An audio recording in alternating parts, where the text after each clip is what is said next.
Hello student, our today's topic is dimensional formula। तो अपन ने पिछली क्लासेज में ये डिस्कस किया था कि भाई जो यूनिट होती है वो दो टाइप की होती है, एक होती है फंडामेंटल यूनिट और एक होती है डेराइव्ड यूनिट। फंडामेंटल यूनिट क्या होती है? फंडामेंटल यूनिट होती है जो किसी दूसरी क्वांटिटी पर डिपेंड नहीं करती, वो सेल्फ डिपेंडेंट क्वांटिटी होती है। ये फंडामेंटल यूनिट होती है और ये 7 प्रकार की होती है, ये भी अपन ने पढ़ा था। 7 टाइप्स होती है। क्या होती है? मास होती है, लेंथ होती है, टाइम होती है, करंट होती है, ल्यूमिनस इंटेंसिटी होती है, ठीक है, अमाउंट ऑफ सब्सटेंस होता है, और लास्ट वन इज एक और होती है 6 होगी केल्विन, टेम्परेचर होता है। ठीक है बेटा, ठीक है, ये 7 हो। अब देखो जो डेराइव्ड यूनिट होती है वो क्या होती है कि those physical quantity which it depends on the fundamental quantity, कि कुछ ऐसी फिजिकल क्वांटिटी जो फंडामेंटल पर डिपेंड करती है, इन 7 पर डिपेंड करती है। जब भी तुमने डेराइव्ड यूनिट देखोगे उसमें तुम्हें फंडामेंटल यूनिट या तो मल्टीप्लिकेशन में दिखेगी या डिवाइड में दिखेगी, है ना। और इन्हीं चीज़ों का यूज करके अपन नॉर्मली फंडामेंटल क्वांटिटीज़ के कुछ नोटेशन का यूज करके उनकी पावर के रूप में जब अपन इसको इंटरप्रेट करते हैं तो इससे एक फॉर्मूला तैयार होता है जिसे अपन बोलते हैं डायमेंशनल फॉर्मूला। तो आज का जो अपना टॉपिक है वो है डायमेंशनल फॉर्मूला। डायमेंशनल फॉर्मूला जिसे हिंदी में बोलते हैं विमीय सूत्र, विमीय सूत्र या वीमा। सिंपल लैंग्वेज में बोल सकते हैं वीमा या डीएफ्स, डायमेंशन फॉर्मूला। अब देखो क्या होता है ये वीमा। तो ध्यान रखना, किसी भी फिजिकल क्वांटिटी को MLT की पावर में रिप्रेजेंट करना। अब ये MLT पावर, MLT क्या है? फंडामेंटल। तो ध्यान रखना, किसी भी फिजिकल क्वांटिटी को फंडामेंटल नोटेशन, फंडामेंटल क्वांटिटी के नोटेशन की पावर के अंदर रिप्रेजेंट करना क्या कहलाता है? Dimension formula. तो यहाँ पर बोल सकते हैं, तो the physical quantity a formula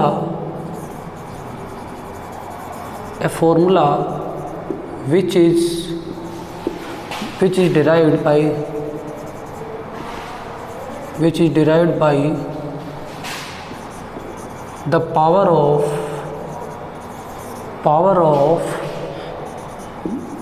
of notation of fundamental quantity, fundamental physical quantity,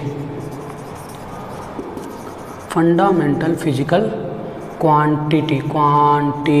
ठीक है बेटा, मतलब फिजिकल क्वांटिटी क्या होती है? क्या होता है? देख, मास, ठीक है, टाइम, और मास हो गया, टाइम हो गया, लेंथ, टेम्परेचर,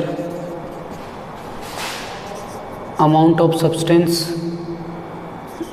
ल्यूमिनस इंटेंसिटी हो गया, और कोई बचा है? करंट। ये अपने टोटल फिजिकल क्वांटिटी की नोटेशन। अब इनके नोटेशन कैसे होंगे? देखो मैं यहाँ पर रिप्रेजेंट करता हूँ। जैसे बात करते हैं सबसे पहले मास, दूसरा लेंथ, तीसरा टाइम, ठीक है, चौथा क्या आ गया? टेम्परेचर, पांचवा करंट, छठा ल्यूमिनस इंटेंसिटी, मतलब प्रदीपन तीव्रता बोलते हैं इसको, और 7th one amount of substance, पदार्थ की मात्रा। ये सबको आता है। मास को द्रव्यमान बोलते हैं, लेंथ को लंबाई, टाइम को समय, टेम्परेचर को ताप, करंट को धारा, ल्यूमिनस इंटेंसिटी को प्रदीपन तीव्रता, और अमाउंट ऑफ सब्सटेंस को पदार्थ की मात्रा। ठीक है, अब देखो मास को यूनिट क्या होती है? यूनिट, और फिर अपन यूज करेंगे नोटेशन। कौन सा? डीएफ्स का। डायमेंशन फॉर्मूला का।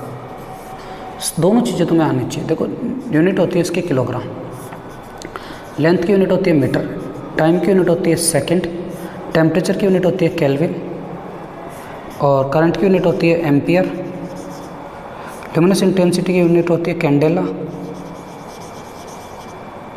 और अमाउंट ऑफ सब्सटेंस की यूनिट होती है मोल। ठीक है बेटा, ये यूनिट होगी, ये तुम्हें याद रखनी पड़ेगी और एज इट इज जैसे कि ऐसे याद रखो। ठीक है, किलोग्राम है और किलोग्राम मास का नोटेशन होता है एम, लेंथ का नोटेशन होता है कैपिटल एल, टाइम का कैपिटल टी, टेम्परेचर का के, करंट का ए, कैंडेला का सी डी और मोल का स्मॉल एम ओ एल। ये डायमेंशन फॉर्मूला के जो नोटेशन होते हैं। अब इनकी जो पावर है यहाँ, ये जो पावर है, ये स्पेस है, ये पावर रिप्रेजेंट करती है किसको? डायमेंशन फॉर्मूला को। जैसे एग्जांपल करते हैं अपन एक, तो एग्जांपल से तुम्हें समझ में आएगा कि अपन डायमेंशन फॉर्मूला कैसे निकालते हैं। ईजी है, ज़्यादा टफ नहीं है, ऐसा दिक्कत नहीं है कि भाई ये सर नहीं आएगा, कुछ अलग चीज़ है क्या। ठीक, स्टार्टिंग अपन करते हैं सबसे पहले डायमेंशन फॉर्मूला। इनके डायमेंशन फॉर्मूला जैसे मास का तो m1 हो गया, लेंथ का L1 हो गया, टाइम का T1 हो गया, टेम्परेचर का K1 हो गया, करंट का A1 हो गया, ल्यूमिनस इंटेंसिटी का CD1 हो गया और अमाउंट ऑफ सब्सटेंस का मोल की पावर 1 हो गया। ये तो इनके हो गए, लेकिन अपन की बात करते हैं डेराइव्ड यूनिट की। तो डेराइव्ड यूनिट में सबसे पहले आता है अपना एरिया। एरिया क्या होता है? Length into breadth. अगर मैं इसकी यूनिट की बात करता हूँ ना बेटा, दोनों मीटर में, तो यूनिट होगी मीटर स्क्वायर। देखो मीटर पर कितनी पावर लग रही है? 2 पावर लग रही है। और मीटर का लेंथ का नोटेशन क्या है? एल, तो एल पर भी कितनी पावर लग जाएगी? 2। तो जो इसका डायमेंशन फॉर्मूला होगा ना, वो हो जाएगा L2। और ध्यान रखना, इस पूरे डायमेंशन फॉर्मूला को MLT के रूप में व्यक्त करते हैं। तो M0 L2 और T नहीं है तो T0। जब नहीं होता है तो वो 0 पावर लग जाती है और जो वैल्यू है उसमें तो वो उसकी उतनी जितनी पावर हो, जैसे मीटर की पावर 2 है तो L की पावर 2 लग जाएगा। क्लियर है? ठीक है, एग्जाम्पल 2 देखते हैं। अब देखो वॉल्यूम। वॉल्यूम क्या होता है? Length into breadth into height. क्या होता है बेटा? Metre cube. अब तो तुम बता सकते हो क्या होगा इसका, सोचो। तो सीधा सीधा क्या आ जाएगा? तो M0 L कितना 3 और T की पावर 0, क्योंकि इसमें केवल लेंथ है, इसमें कहीं पर भी मास नहीं है और कहीं पर भी टाइम नहीं है। ठीक है, अगला एग्जांपल लेते हैं। अगला एग्जांपल इसका देख, एरिया हो गया, वॉल्यूम हो गया, अपना थोड़ा ले लेते हैं वेलोसिटी। वेलोसिटी या वेग क्या होता है? वेलोसिटी बराबर displacement upon time. Displacement upon time मतलब विस्थापन बटा समय। और अगर मैं बोलूँ इसको फॉर्मूले लिखूँ तो v बराबर x अपॉन टी, तो ये हो गया मीटर पर सेकंड।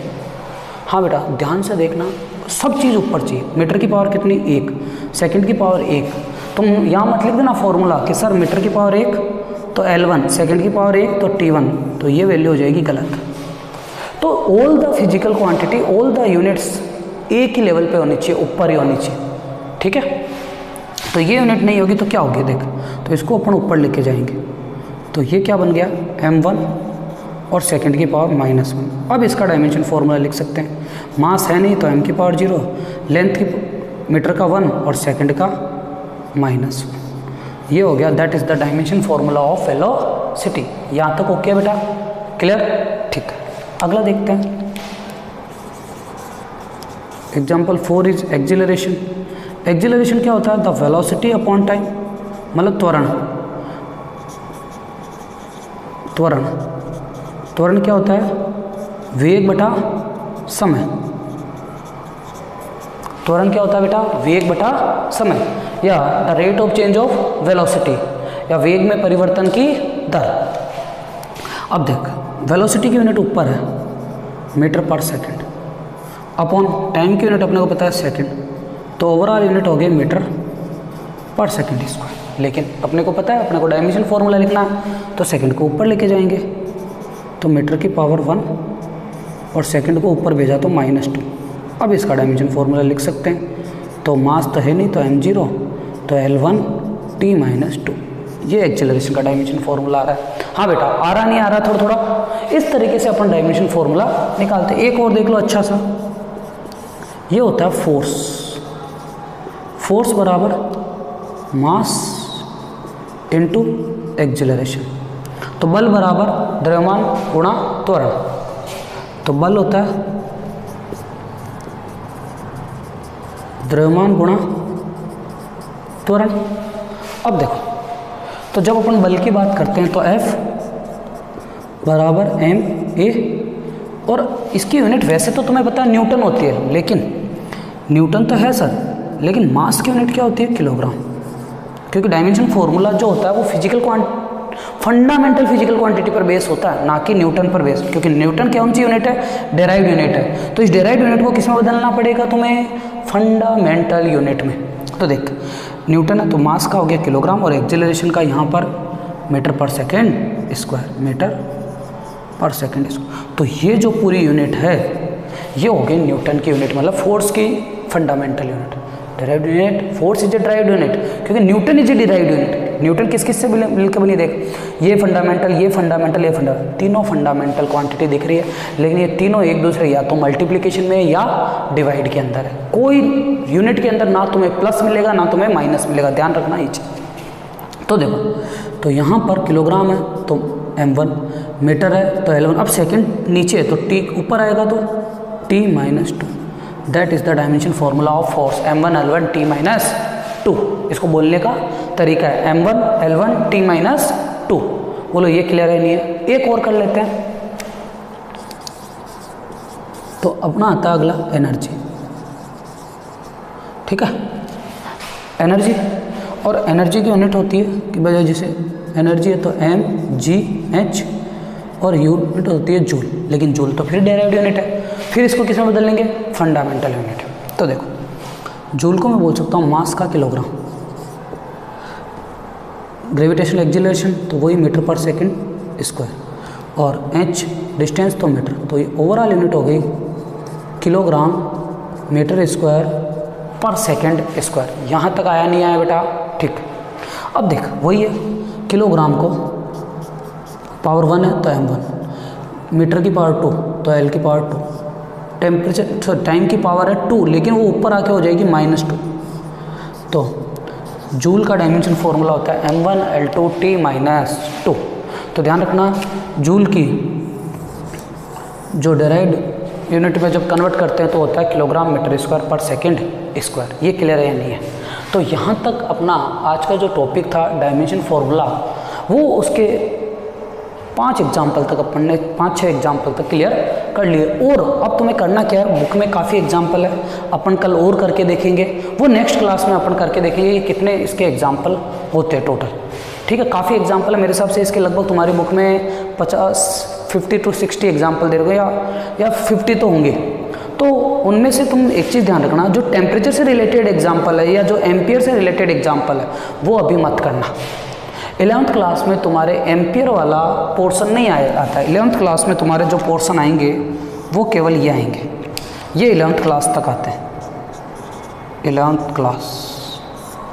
लेकिन फिर एम्पियर हो गया, मोल हो गया, मोल भी आ जाता है 11th क्लास में, ये भी आ जाता है। लेकिन एम्पियर वाला जो हिस्सा है, ये वाला हिस्सा, ये 12th क्लास से स्टार्ट होता है, ये अपना 12th क्लास से स्टार्ट होता है। तो ये तुम्हें 12th क्लास में मिलेगा कि अगर तुम्हें एम्पियर वाला हिस्सा पढ़ना तो वो 12th क्लास में। तो उसकी कुछ यूनिट्स है, इलेक्ट्रिक फील्ड के बाद वाले जितने भी तुम डायमेंशन फॉर्मूला अगर पढ़ते हो तो वो मत पढ़ना 11th क्लास में, वो अपन 12th क्लास में पढ़ेंगे। क्योंकि जब तक अपने को किसी चीज़ के फॉर्मूले नहीं आएंगे तो अपने को डायमेंशन फॉर्मूला कभी नहीं आ सकता। ये क्यों आए तुम्हें? क्योंकि इनके सबके तुम्हें फॉर्मूले आते हैं। तुम्हें पता है, area is the length into breadth, volume is the length into breadth into height, velocity is the displacement per unit of time, acceleration is the velocity per unit of time, force is the ma and energy is the u बराबर mgh। ये सब फॉर्मूले तुम्हें पता है, इसलिए तुम्हें dimension formula आ गया। लेकिन अगर तुम बात करते हो तो एम्पियर की, तो तुम्हें इसका डायमेंशन फॉर्मूला नहीं आ सकता। क्यों? क्योंकि तुम्हें इलेक्ट्रिक फील्ड के इनके फॉर्मूले नहीं आते। तो पहले अपन इनके क्या करेंगे, 12th क्लास में फॉर्मूले पढ़ेंगे, तो फिर इनके 12th क्लास में डायमेंशन फॉर्मूले निकालेंगे। ठीक है, तो यहाँ तक अपना 11th क्लास का जो टॉपिक है डायमेंशन फॉर्मूला वो उसका एक पार्ट कंप्लीट हुआ। ओके बेटा, आज के लिए थैंक यू।